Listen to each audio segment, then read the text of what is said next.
Chapter 1 of the Story of Peter Pan. Recording by Phil Chenevert. The Story of Peter Pan by J.M. Barrie. Chapter 1. Early Days.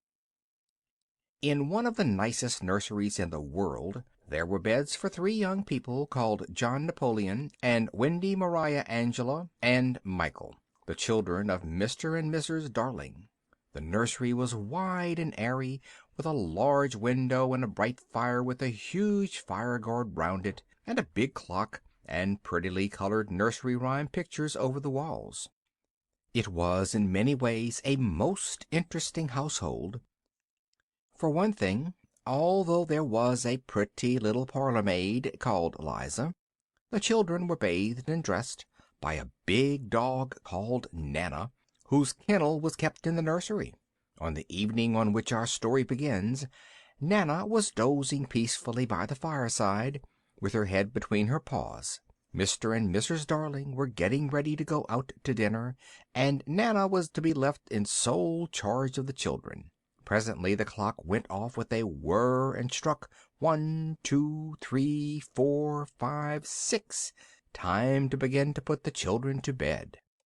Nana got up and stretched herself, and carefully switched on the electric light. You would have been surprised to see how cleverly she managed to do that with her mouth. Then she turned the bedclothes neatly down and hung the little pajamas over the fire guard. She then trotted up to the bathroom and turned on the water. After feeling it with her paw to make sure that it was not too hot, she went off to look for Michael, who, being the youngest of the three children, must go to bed first. She returned immediately with him sitting astride on her back as though she were a pony. Michael, of course, did not want to be bathed, but Nana was firm, and taking him to the bathroom, shut the door so that he should not be in a draught. Then Mrs. Darling came to peep at him as he splashed about in the nice warm water. Whilst Mrs. Darling was in the nursery, she heard a wee noise outside the window, as a tiny figure, no bigger than a little boy, tried the window latch, and vanished suddenly at her cry of surprise. She flung the window open, but there was nothing to be seen, nothing but the dim roofs of the neighboring houses and the deep blue sky above.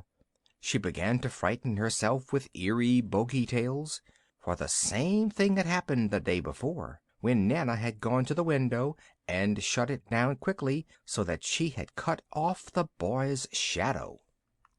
Mrs. Darling had found it in Nana's mouth, and had carefully folded it and put it away. But she soon felt reassured when her children came in together in answer to her call.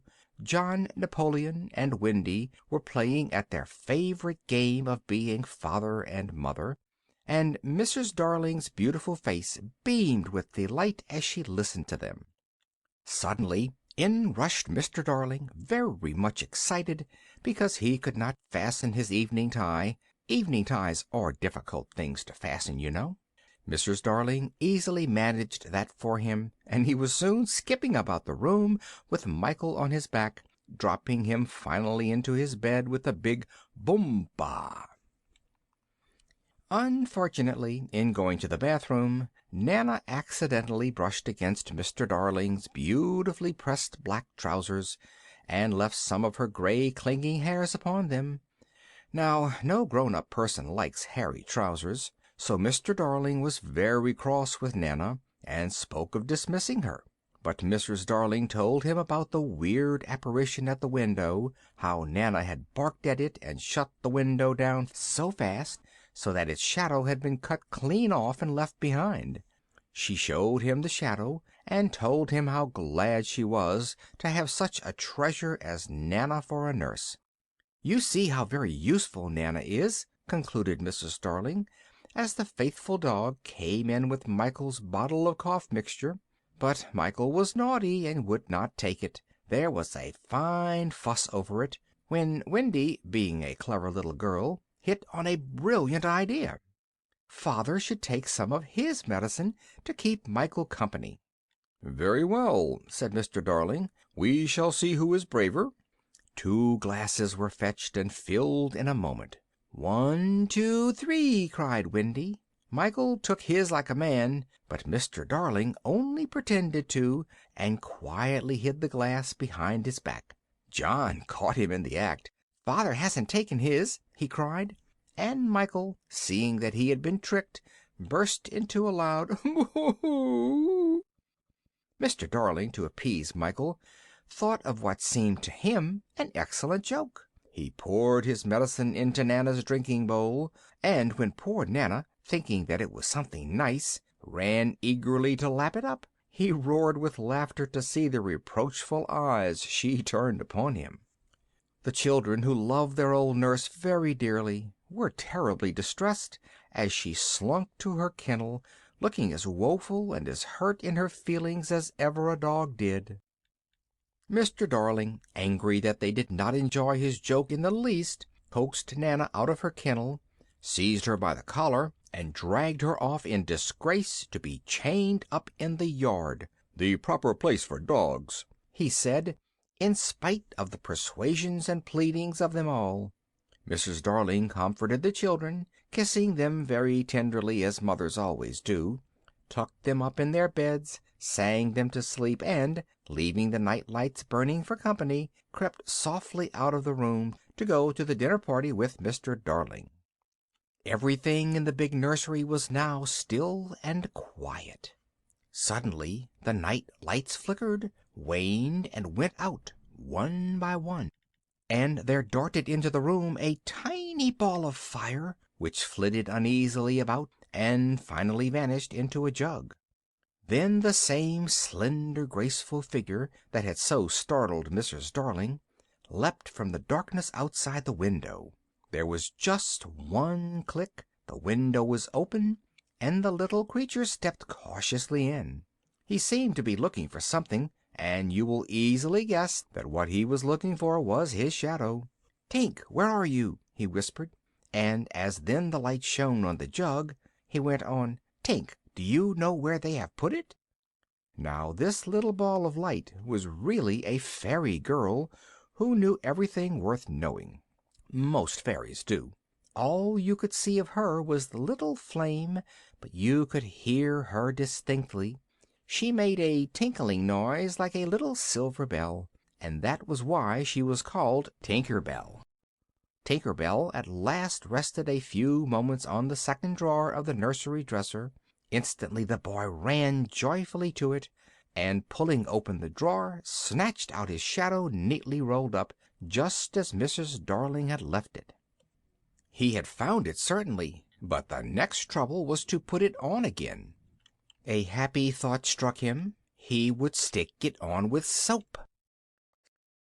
Sitting on the hearthrug, he soaped his feet, and then he soaped his shadow, but whichever way he soaped they would not stick together.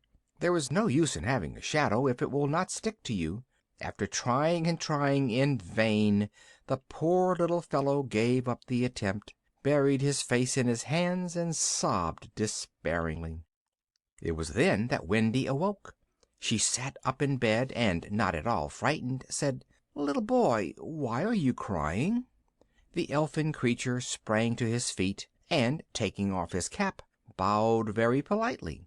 Wendy curtsied in return, though she found it a difficult thing to do in bed. "What's your name?" asked the little boy. "Wendy Maria Angela Darling. What's yours?" "Peter Pan." "Where do you live?" "Second turning to the right and straight on till morning." This seemed to Wendy a very funny address, but she was all sympathy when she heard that Peter had no mother. No wonder he was crying. But that was not the reason for Peter's tears. He was crying because he could not get his shadow to stick on. This made Wendy smile, and she emphatically declared that soap was no good. It must be sewn on. "Shall I do it for you?" she suggested, and jumping out of bed to get her work basket, she set to work at once.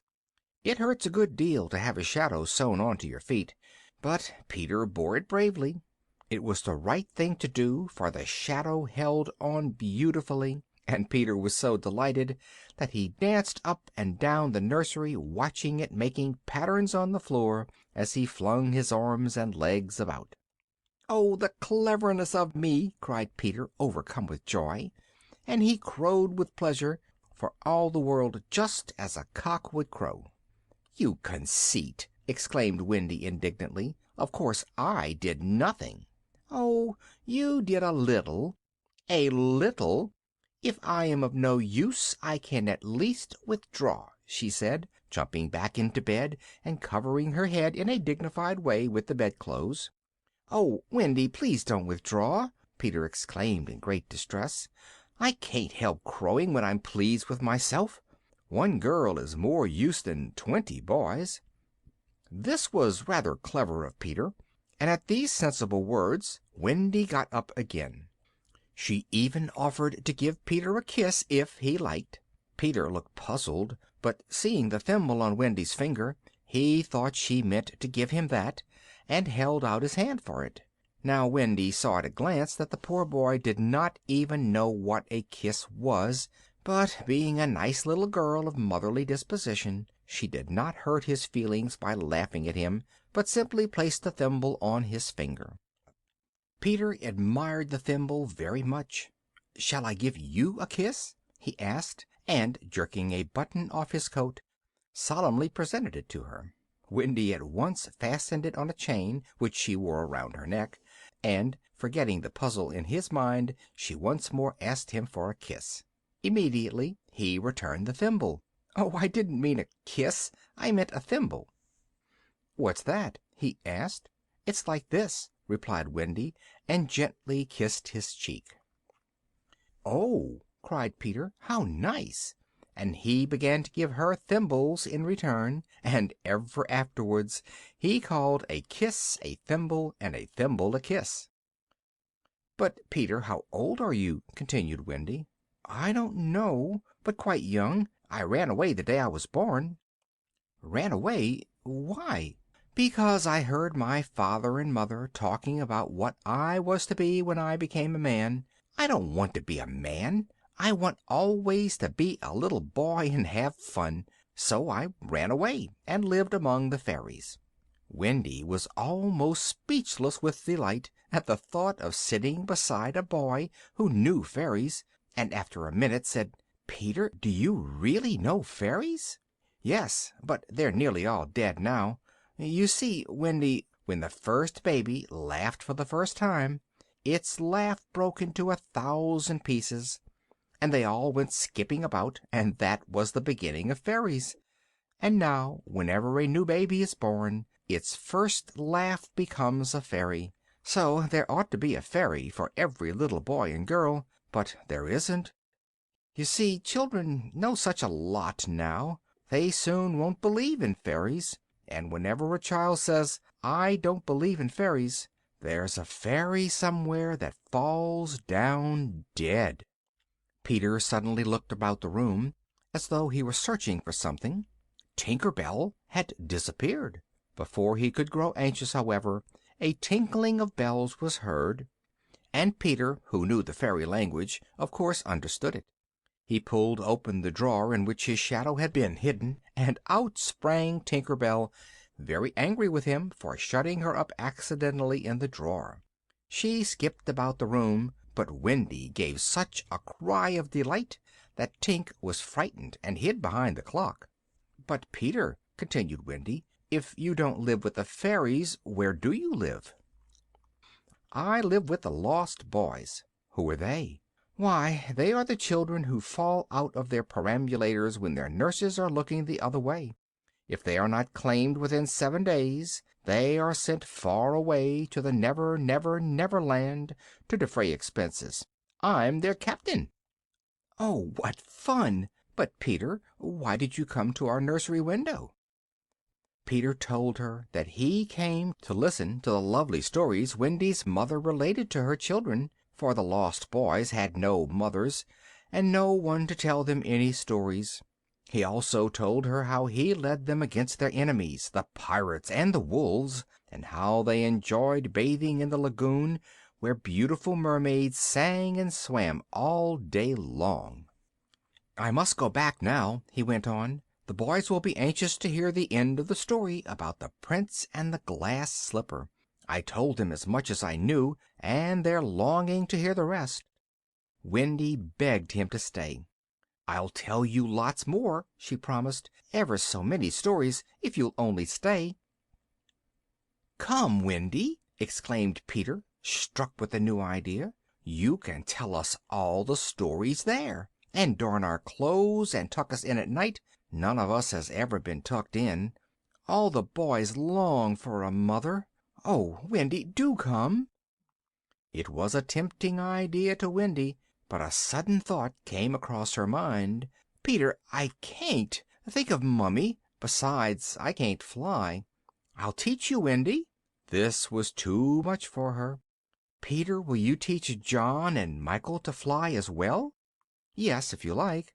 So John and Michael were awakened, and directly they heard that there were pirates in the Never Never Never Land they began to clamor to go at once.